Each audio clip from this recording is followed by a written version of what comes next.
surface of the earth we can ever see and find in Bible and the history of Christian society, you know.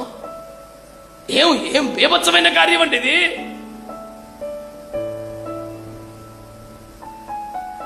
ఈ range లో ఫలితం ఆశించే ప్రార్థన చేద్దాం.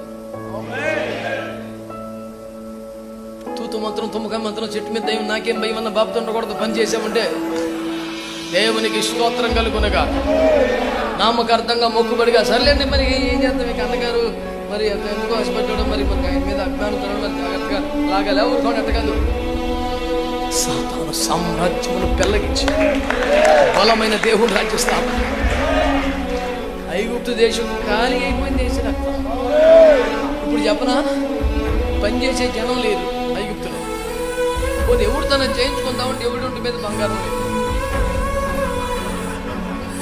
సూత్రం అసలు ఎవరు ఇదంతా?